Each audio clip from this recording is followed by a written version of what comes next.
Hello students, hope you all are fine.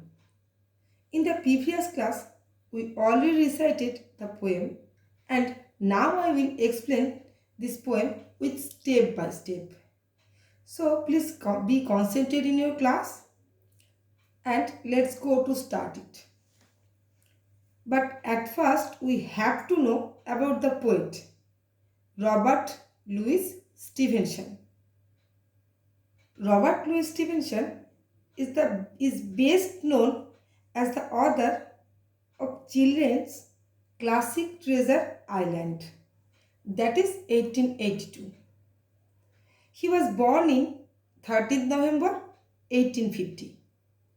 He was a Scottish novelist and travel writer.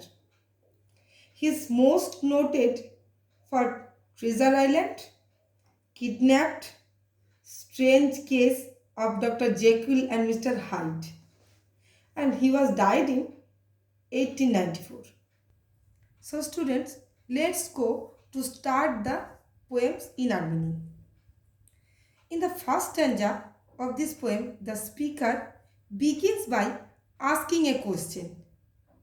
This question and the lines that follow make it clear that the speaker is a young child. It is unclear that who is the intended listener is supposed to be.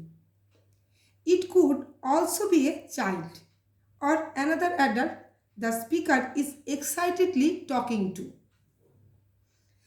The question this child asks is about swinging up in the air so blue. This phrase in the up in the air is repeatedly throughout the poem. And it appears in each stanza and begins a total 4 lines. It is a perfect example of anaphora. He or she wants to know how much listener likes to do this.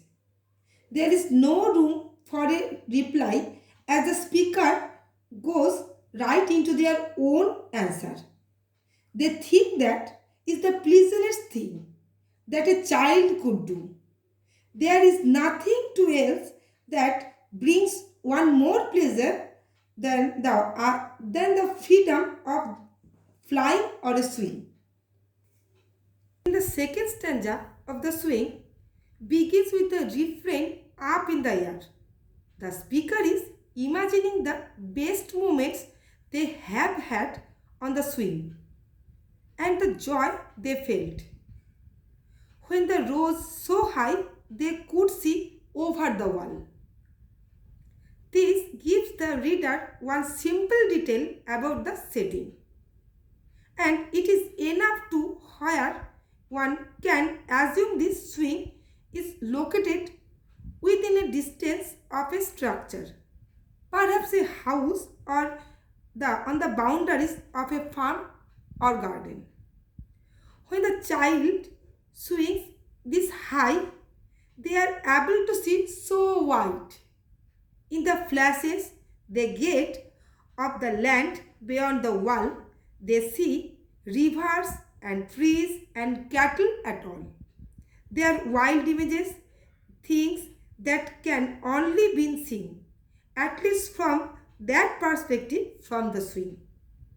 It is clear that the swing gives the child a sense of power that he or she does not have when they are on the ground.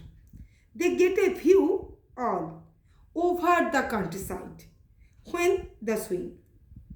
The child's day-to-day earthly life dissolves as their height increases.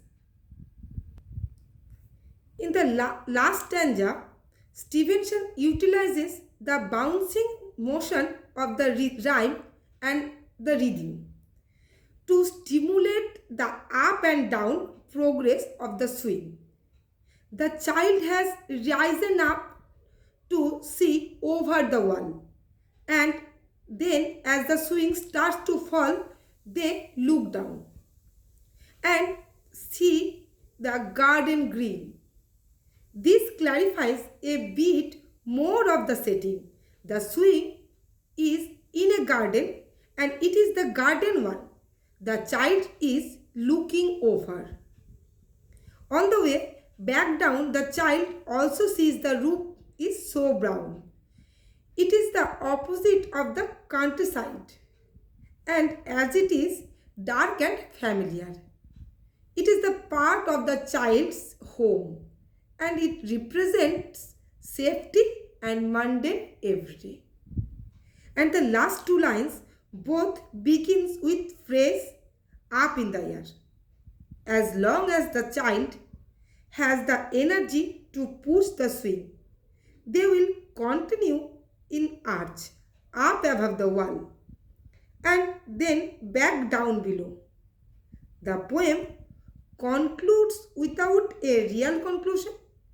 It is a clear that the joy of swinging is the going to continue on a far while longer as the swing goes up and down. So students, after listening the explanation, hope you all are understand the poem. What is the inner meaning of this poem? So memorize it nicely. If you have any doubt or any queries, then after opening the school, you will ask me.